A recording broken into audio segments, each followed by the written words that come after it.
Hi guys, Mrs. Palmer. We're going to carry on with our The Nights at Dawn, The Magic Tree House by Mary Pope Osborne. We are going to find out what you remember yesterday. Jack and Annie decided that they were going to go back up to that tree house and see if they could figure out if there was a magic person that had something to do with that medallion with the M on it. And they were just climbing up in the treehouse and hoping that nobody was there. Let's find out what happens. Chapter 2, Leaving Again. No one's here, Annie shouted down. Jack thought about going home. Then he thought about all the books in the treehouse, and he started up the ladder. When he was nearly to the treehouse, he saw a light in the distant sky. Dawn was starting to break. He crawled through a hole in the floor and took off his backpack. It was dark inside the treehouse. Annie was shining her flashlight on the books scattered all about. "They're still here," she said. She stopped the light on the dinosaur book. It was the book that had taken them to the time of the dinosaurs. "Remember the Tyrannosaurus?" asked Annie. Jack shuddered. Of course he remembered. How could anyone forget seeing a real Tyrannosaurus Rex? The light fell on a book about Pennsylvania. A red silk bookmark stuck out of it. "Remember the picture of Frog Creek?" said Annie. "Of course," said Jack. "That was the picture that brought them home." "That's my very favorite," said Annie. The light was shining on a book about knights and castles, and there was a blue leather bookmark on it. Knights is a funny word because night can mean nighttime, but knights, K-N-I-G-H-T, like this one, means something else. Let's find out. Annie turned to the page with the bookmark. There was a picture of a knight on a black horse. He was riding towards a castle. "Annie, close that book," said Jack. "I know what you're thinking." Annie pointed at the knight. "Don't, Annie." "We wish we could see this guy for real," Annie said. "No, we don't," shouted Jack. Then they heard a strange sound. "Nah!" It sounded like a horse neighing.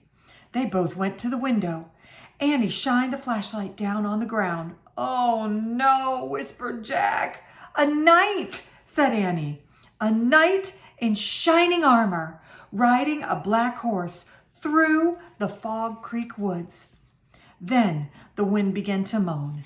The leaves began to tremble. "It's happening again. We're leaving," cried Annie. "Get down." The wind moaned louder. The leaves shook harder, and the treehouse started to spin. It spun faster and faster. Jack squeezed his eyes shut, and then everything was still. Absolutely still. Jack opened his eyes. Brrr! He shivered. The air was damp and cool. The sound of the horse's whinnying came again from below. "Nah!" "I think we're here," whispered Annie. She was still holding the castle book. Jack peeked out the window. A huge castle loomed out of the fog. He looked around.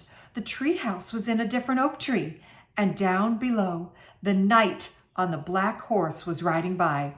"We can't stay here," said Jack. "We have to go home and make a plan first." He picked up the book about Pennsylvania. He opened it to the page with the red silk bookmark. He pointed to the photograph of Frog Creek woods. No, said Annie. She yanked the book away from him. "Let's stay. I want to visit the castle." "You're nuts." "We have to examine the situation," said Jack, "from home." "Let's examine it here," said Annie. "Come on." He held out his hand. "Give it." Annie gave Jack the book. Okay.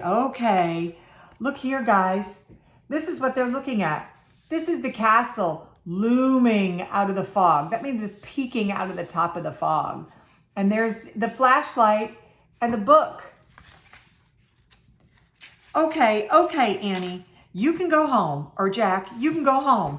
I'm staying, she said. She clipped the flashlight onto her belt. "Wait," said Jack. "I'm going to take a peek. A teeny tiny peek," she said. And she scooted down the ladder. Jack groaned.